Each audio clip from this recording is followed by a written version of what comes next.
3. We are live, Bay State running, taking our tour around the Commonwealth of Massachusetts.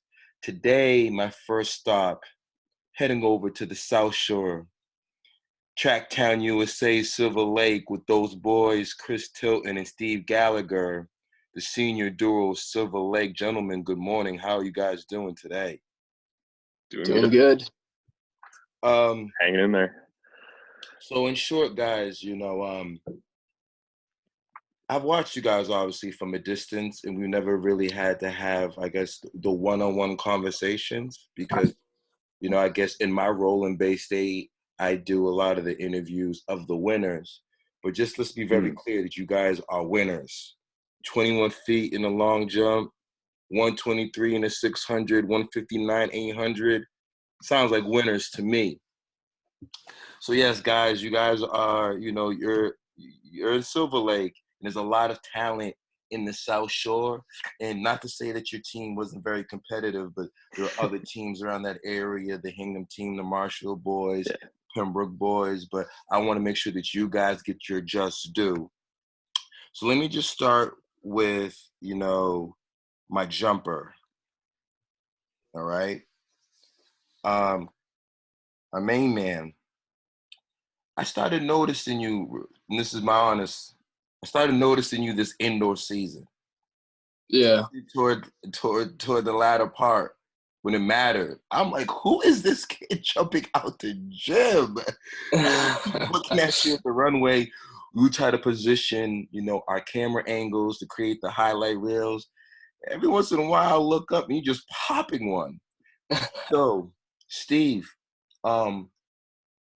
as a young man, young boy, like, what was the first sport? Because you weren't always a long jumper. Like, what sport did you do prior to this that moved into track and field? So I actually started track my sophomore year. I grew up doing I did football in the fall, basketball in the winter, baseball in the spring, and slowly as I got older, I kind of switched, tried a bunch of different sports. I slowly did soccer in the fall. I tried wrestling in the winter, lacrosse and baseball in the spring. And once I got to high school, I started my freshman year doing the soccer in the fall, basketball, baseball. And then my sophomore year coming in, I suffered a collarbone injury, and that allowed me to do my winter and spring track that I wanted to try to do because I knew I wasn't really going anywhere with the basketball. So in middle school, I tried track for the first time, just my 7th grade year, just messing around, and thought I'd give it a shot again. Thought I had something to prove in the long jump. So switched over my sophomore year, and ever since then, I've loved it. So stuck with it. Thank you for sharing that. My main man, Chris, 123 in the 6, sub 2 minutes in the 800. What sports did you do prior to high school that gave you the strength and the ability to run mid-distance? Because that requires speed as well as some endurance. So I was a baseball guy for my entire life, like coming into freshman year. And then I did track because my mom was really into 5Ks at the time. So I was like, all right, I'll try this. It's something to do after school. And I ended up really loving it. So I started off, and I've done 12 seasons of track and field cross country. So I noticed that you'll be just focusing on your academics at Tufts. No, I'll actually be running at Tufts. Okay, good. So you're doing both. Yeah. Shout out to Coach Joe Williams. The Jumbos have a steal. So that's excellent. And I'm excited. And Gallagher, you're going to Merrimack. Yeah, and I'm jumping at Merrimack, yeah. Okay, that's excellent. That is excellent, gentlemen. So guys, while I have your attention right now, Chris, Tufts, great academic university, great institution. Why Tufts? And I'll get to you, Gallagher, after. So my dad actually used to work there. He worked there for a little while. And so I kind of grew up around there. We would always go to like the fields and stuff and play baseball. And He lives in the area, so it's kind of like I got to know it. It was a nice area, and I started looking at schools, and I was like, okay, I'm gonna apply ED to Tufts and just put it all in there, and talk to the coach, and just see what I can do to like really lock that in. So I ended up applying ED1, and I got in right away. So it was kind of never a question. Excellent. So Tufts has always been on the heart. That was It's really always been the number one. excellent. Gallagher, yourself, Steve. Merrimack is growing right now. Yeah. Merrimack was once a D3, now they're a D1. Great kids, great coaching staff. Why Merrimack? So going into my college, like searching career, I wasn't really sure if I was doing track or not, because I kind of just started sophomore year, suffered some injuries, like fought back. So I wasn't really sure where I was going to end up. So I started looking around like the small, like D2, D3 schools around here, like Stonehill, Assumption, those schools. I looked at Merrimack. I first saw it junior year when I was with the team at the All-State meet. I wasn't competing, but they had a great track, like facility that caught my attention right away. Campus was beautiful. I mean, couldn't really like say like there was like too many good things like to see there. And once it got down to me picking my colleges, like cost coming into the equation, kind of narrowed down to Merrimack being one of my top three. And talking to the coach, they do have many great opportunities. They are upcoming track team and school. They got a new business school over there, which I think I'm going to be majoring in. And it kind of just ended up being the right fit for me, I think. And I'm very excited with my choice and can't wait to go there. All right, guys, I just want to say to you guys, on behalf of Bay State, I want to say I want you guys to continue to do what you guys are doing, because I personally believe you guys have just scratched the surface of greatness. Gallagher, that 23-foot bomb is coming. Tilton that 154 800 is coming. My main man, it is definitely coming. And what I've been learning through various interviews is that I did an interview the other day with Tim Ritchie. He's the UMass head coach, professionally running for soccer. Tim didn't break 5 minutes until his junior year. He was barely a 10-minute 2-miler. Now he's a professional runner. So I want to state to you guys and stress to them the special senior class of 2020. As I watched you guys over the indoor season, I was like, wow, Silver Lake has some talent. And obviously, you guys didn't get to showcase that this current outdoors. But I want to stress the importance of you guys keeping the eyes on the prize, having your short-term, long-term goals, because I really believe that you guys have just scratched the surface of greatness, and like it's a whole much more that you guys can obtain, especially at the schools that you guys are going to. Great coaching staff. You surround yourself around peers that work hard in the classroom, as well as in athletics. So I think it's a great fit for you guys. Obviously, I'm a coach, so I have I have my soft heart. How's my main man Gary Moore? How's Coach Gary Moore? How has he been instrumental in your development, guys? He's really just always he's always supporting us, and he's like texting us on off days, seeing if we're making sure we're getting our work in, making sure we're like staying motivated. Like he's always like the first person who tells me about any type of track news, like, oh, the Nationals just got like all-star relays like the other day. He texted me about that like 2 seconds after it came out. He's always just like in constant communication with us, and I think it's really been helpful. Steve? Yeah, he's always a fun guy to be around, honestly. Sometimes I look forward to going to practice just to talking to him, because he always has a good conversation to talk about. So he's an awesome coach. We love him. Yeah, good motivator. And hopefully, we will be competing one day, guys. We don't know when, right? But with faith and good hope, we believe that we will be competing one day. What do we share to the next wave? Because now the 4x4 needs a stud. There's opening spots in the jumps. There's opening spots in the 6 and the 1,000. There's going to be a young man in the town who's going to attend that school of yours. They're going to look at your times. They're going to look at what you guys have done.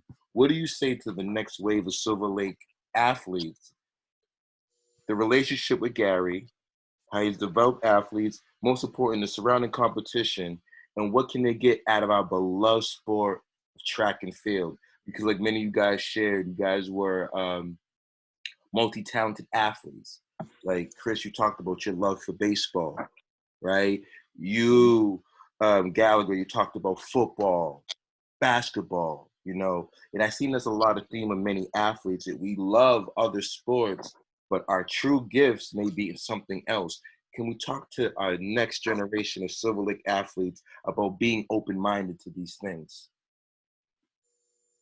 I mean, I think what you said about like trying to find your true gift is something that a lot of people at Silver Lake have been hesitant to do, because there have been a good couple people in our years at Silver Lake who have been incredible track, like they could have been incredible track and field athletes who you know, there's kind of sometimes a mentality of that if you're a soccer player, you have to play soccer all year round. That's it.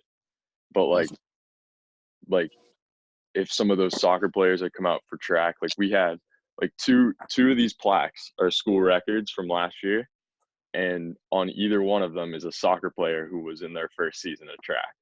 So to that, like next generation, I'd say, even if you're a soccer player or a baseball player or a football player, like you can have promise in other sports, and that might not be track and field, but in this case, it obviously is.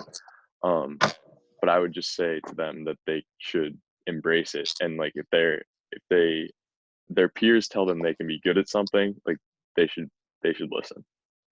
And going along with that, Crush, you already know Alex Lloyd, our boy from last year. He comes out for track, another huge soccer player. He plays in college, and he comes out triple jump, big 6'6" guy, goes to nationals his first year doing the triple jump. I think he jumped first season of 47 track. or something. Yeah, 46 high. In his first season. First season, yeah. Wow. So that's a prime example. Thank you for sharing that, guys. That is definitely a prime example, because I believe our sport can teach athletes who are multi-sport athletes, you're better your running mechanics, the more flexible you are. Sorry about that. All good. How that happened. The more flexible that you are, the better that's going to help you in your sports, and I really believe that, whether you're a football player, basketball player, like helping your running mechanics, helping with your jumping and your explosion, that repetition, that's going to help you on the field, on the basketball court. But you know what? So guys, man, it was definitely a pleasure when I saw your names, because we have our Google spreadsheet, and I just want to also state that, there's over 5,000 kids in the class of 2020 here in Massachusetts that participated in cross-country track and field. So it's not like we're just single-handedly picking kids. Kids are signing up, and we're going at the list. I'm going through the list, and I'm just contacting kids. So kids, when you hear this message, it's not that we are solely single-handedly identifying athletes. These athletes have responded to us, and that's why we're reaching out.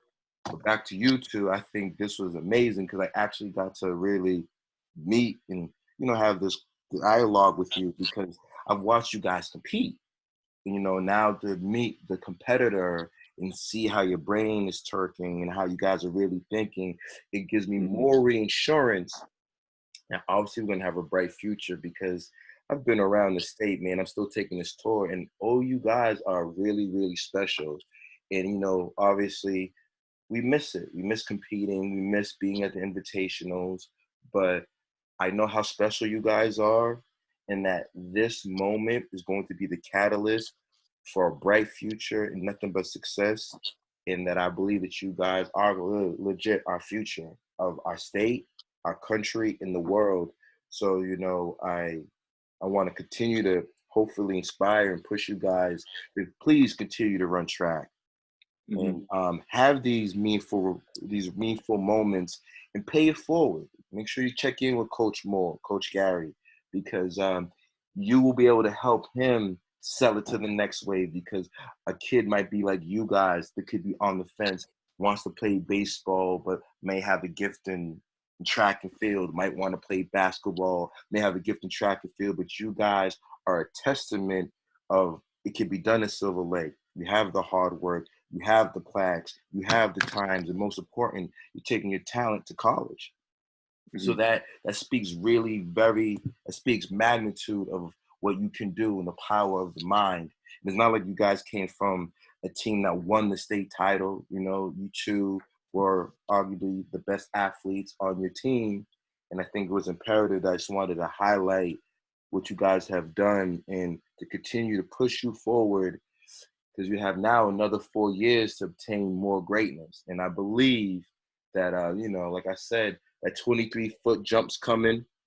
That sub 155, 800 is coming. So that all starts with, belief in, as you guys got better in the sport and we talk to the younger generation, how imperative is belief and confidence?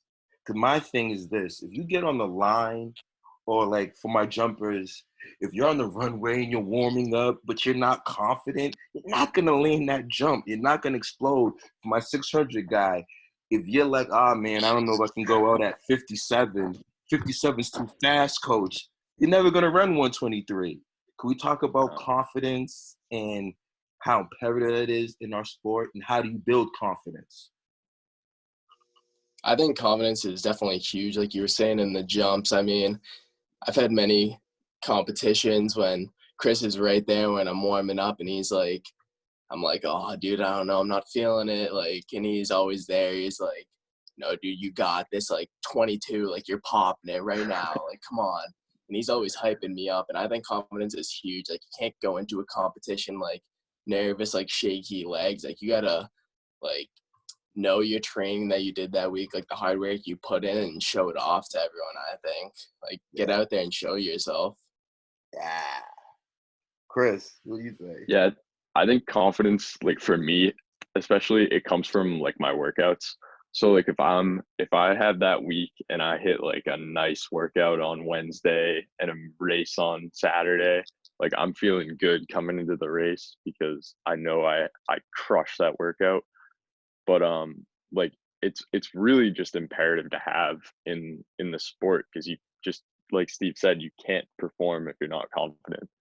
Like if you're, I had one race this indoor season where I was like pretty shaky about it, and I went out way too slow, and I was like, because I was like, I need to like save myself, and I got passed in the last like 10 meters, and it's just because I wasn't confident. But like going into the postseason, I came into every race just ready to go, ready to drop my times, and I think it really worked out. Yes, sir. Ladies and gentlemen, guys, any shout outs? Because the first coach are our parents, right? Yeah. Very first coach are our parents. Can we give them a shout out? Yeah, shout out Laura and Jay. Yeah, shout out to Amy and Bill Gallagher, and Yeah, at SL Walking Club. Yes. At SL Walking Club on Instagram. Yes. Drop it again. What is it? At SL Walking Club. Salute to the SL Walking Club. Make sure, adults, make sure if you're in the area, jump on the SL Walking Club on Instagram, because we have to remain active, keeping our lives in motion. Bay State Running, powered by Marathon Sports. I wouldn't talk about it if I'm not about it. We have to remain active during these times. Yes, we have to be required to stay in home, stay in shelter, but you got to get out for 20, 30 minutes, break a sweat. You got to remain active, because that's going to be good for your mental health. Guys, it's been truly a pleasure. Make sure you guys keep in contact with Bay State Running, guys. please, Will because do. as we evolve, we want to make sure that we are covering the class of 2020 as you guys take that leap to new promise in college. And we want to cover you guys as you guys continue to crush it on the next level, okay? But other than that, man, Will do. peace and blessing, guys. You guys are phenomenal student athletes. Do not stop competing. You guys have it. I'll say it again, that 23-foot bomb is coming. That sub 155 is coming. It's early in the game. Yes, sir. Early. So continue everything that you share with me, to share with the next wave of runners. And we appreciate you guys. All right, man. Peace. All right. Thank you. Thank you. Peace. See you later.